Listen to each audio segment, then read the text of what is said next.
Okay, Charizard, I choose you!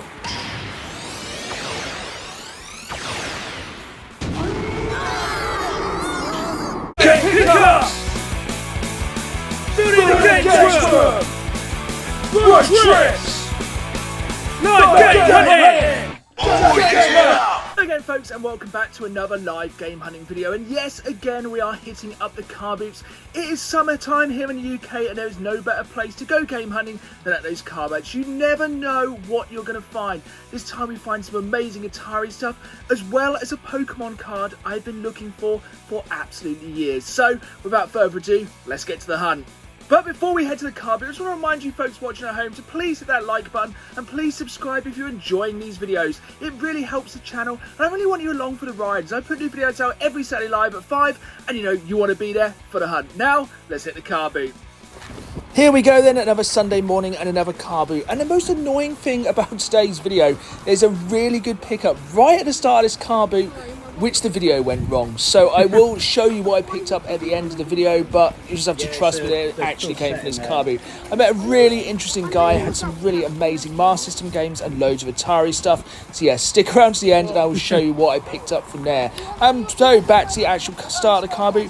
This is the final Tomb Raider game I still need to play in the trilogy. I was quite tempted to pick that up, but I reckon I could probably pick that up cheaper from CX or even on Amazon or something. Yeah, good selection on the stall. It was a reseller, so the prices were quite high. But, you know, it's always worth having a look around and see if you catch anyone slipping. You know, but it is early days at Carboot, and you know, with the resellers like this, you can always come back and pick stuff up. So I normally have a quick peruse and then carry on. This is what I really like at Carboot, just a pile of mixed games and just going through and trying to find that hidden gold. You know, most of the time you might not find much, but you know, that 1 in a million times you find that game you've been looking for ages, and normally you pick this up for about £1.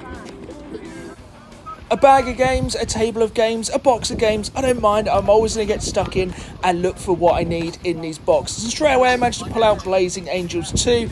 If you've been watching my videos for a while, you know I'm kind of a fan of these flight simulator kind of games, and I don't think there's many out there anymore. So, you know, when I see them, I'm definitely going to pick them up. And yeah, this is the thing with these boxes, you just have to dig through and see what you can find. Straight away here, I managed to find a copy of Time Splitters 2, which is always a good one to trade into CX, and a copy of the original Blazing Angels. Whenever I see PSP games at the Carboot, I always check through them. I've got a pretty decent PSP collection, but it's definitely a console you're seeing games for less and less. So every time I see them, I'm always going to look through to see if there's any games I want to add into my growing PSP collection. As I just think this is going to be a console that's going to get more and more expensive to collect for. I'm always on the lookout for cool little knickknacks, collectibles, little display items to put around the games room. So this Yoshi and Donkey Kong are absolutely straight up my street. You know, these kind of Happy Meal toys, you know, some of these Nintendo figures you kind of get are really expensive. So if you can pick up these Happy Meal toys, which look essentially the same, very cheap, then why not? And also any cool retro toys. Like, check this out, of Biker Mice from Mars. How often do you see those nowadays? If I didn't collect video game stuff, I think I would probably collect Star Wars merchandise. And the amount of Star Wars merchandise I see at the Carboots, yes, I do pick up a lot of it, but if I was just looking for Star Wars stuff, there is so much, especially when we are talking about the 90s Star Wars, the Phantom Menace. Around that time, they brought out so much merchandise. A lot of it is a little bit rubbish, but some of it is super cool. But I always dig through this stuff because like stuff like this, like these Micro Machines box sets, they are super cool. You know, I have to hold myself back when it comes to a lot of these Star Wars collectibles. You know, I could easily have another entire room just dedicated to Star Wars merchandise, but I don't think I'd probably get away with that. I have a games room. I don't think I'll be able to get away with having a Star Wars room as well. But trust me, that still doesn't stop me from looking at so much cool Star Wars stuff. As I said with the Carboots, you just have to look through a lot of stuff. A lot of the time you are going to find a lot of shovelware, and you are going to find a lot of FIFA. And I mean an incredible amount of FIFA. I think Carboots are where the FIFAs go to die. I am a massive fan of a good collector's edition. Let me just say that now. I love a good collector's edition of a game. I love a statue, an art book, anything cool like that. So when I see a decent collector's edition for the PlayStation 3, I have to check it out. On your Assassin's Creed.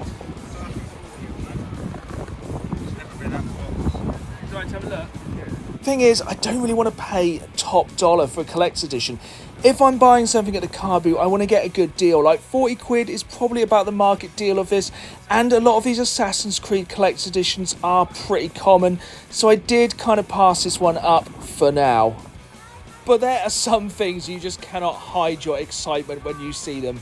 You know I love Fallout, and if you didn't know, I love metal. So when I saw this Deathclaw Fallout t-shirt, I had to have it. How much your Fallout t-shirt, please?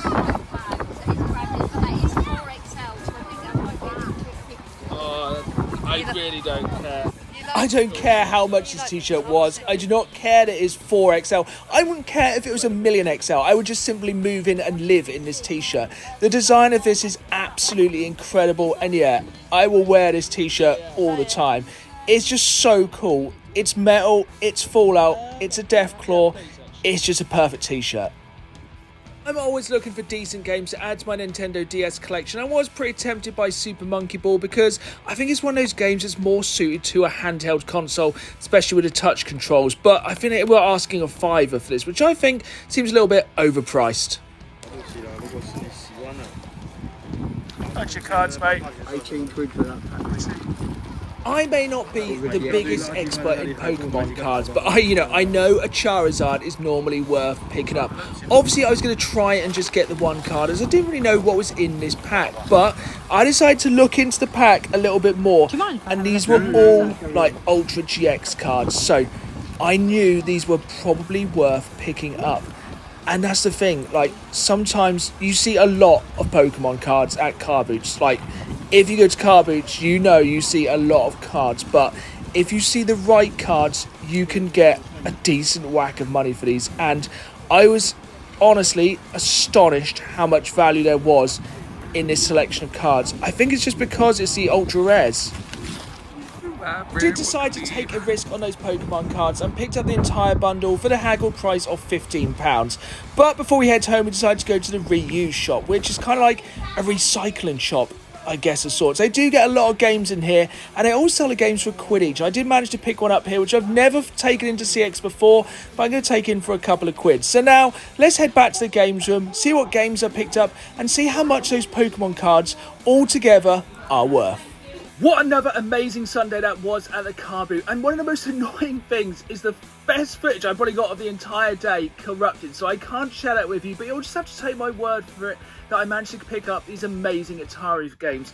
And the worst thing was, the guy who was selling them was such an interesting guy. Like, he had some really good kind of homebrew Master System games, including like he had like a homebrew version of Duke Nukem on the Master System. I've never seen anything like it. Like, it was so cool. Obviously I'm going to go through these Atari games.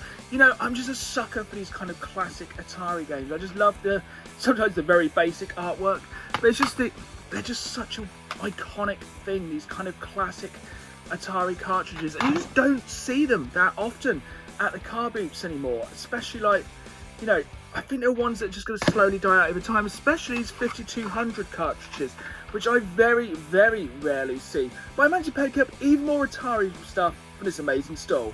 As well as all of those loose cartridges, I also managed to pick up some box stuff. So first off, we have this copy of APB for the Atari ST, a console I don't actually have yet, but it's always cool to get these boxed games. I just love the kind of artwork of these. They just look so incredibly old school. I just love the artwork and the absolute classic Atari boxed games. This is just a basketball game, but you know, to get a game from 1978 still in its cardboard box is really, really cool. So for all of this Atari stuff, I can't remember if I paid £10 or £15, but for that amount of pure retro awesomeness, either's fine. Let's just address the elephant in the room. Yes, this t-shirt is absolutely ginormous, but it is so comfortable, and the design of it is just absolutely incredible. I have never seen something at the car boot and knew I needed it so much as this t-shirt. It just has everything I need. It's so comfortable as well. I may not wear this out in public very often, but I will be wearing this all the time just to lounge around and play video games, and just the design of it. If nothing else, I would have cut this up and made a cushion, or even just hacked the sleeves off and made myself an amazing vest. I love this t-shirt so much. I'm always looking for cool little display pieces for a games room, so like picking up this Donkey Kong 450p is not too bad. I think it's meant to do something, but I guess the batteries died out a long time ago. Also, we have a Yoshi, so I always put these on my kind of Nintendo shelf. And then a retro Biker Mice from Mars figure. So I don't think this is like from the original time of Biker Mice from Mars. It says 92 to 2006, so it must be kind of a re-release, but still, picking these 3 bits up for 50p each, good bargain. We picked up those Atari games, but of course we did pick up some more modern games as well. So firstly, I managed to get these 3 PlayStation 3 games for £5. So we have Skate 3, which is actually an upgrade of my original copy, because if I look behind me, my original copy was the horrible PlayStation Essentials version, which I hate those so much. So yeah, that can go in the CX pile. I will keep that one in my collection. And then you saw I picked up not 1 but 2 Blazing Angels games. I'm a massive fan of these kind of World War II fighter plane games, so really happy to add those up. For 5 of those 3 games, I think it's a pretty good deal. One game I picked up from the recycling place was Just Dance Kids, a game I never knew actually existed, but this trades in for a couple of quid at CX, so picking this up for a quid is kind of a no-brainer. So finally we have come to these Pokemon cards, and after looking these up online, it turns out I'm not exactly going to be Logan Paul walking around with this swinging around my neck anytime soon. Yes, I do have a Charizard now in my Pokemon card collection, but no, it is not one of the ones you can essentially retire off. This one's only worth about £10, but it is cool to finally actually be able to say I have a Charizard Pokemon card. And the thing is with these cards, they are pretty cool. Like, there's so many different cards here, and at the end of the day, like, these are all worth a couple of pounds each. And the thing is, which I think people kind of forget with these cards, 2 things. If you were going to resell them, yes, you probably could make a little bit of a profit. As I said, there's 20 something cards here. I bought this for £15.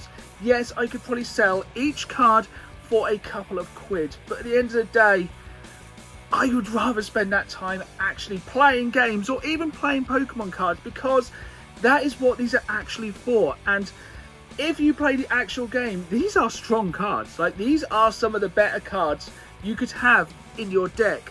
And if nothing else, I just love the artwork of these. These are some of the best cards I've seen.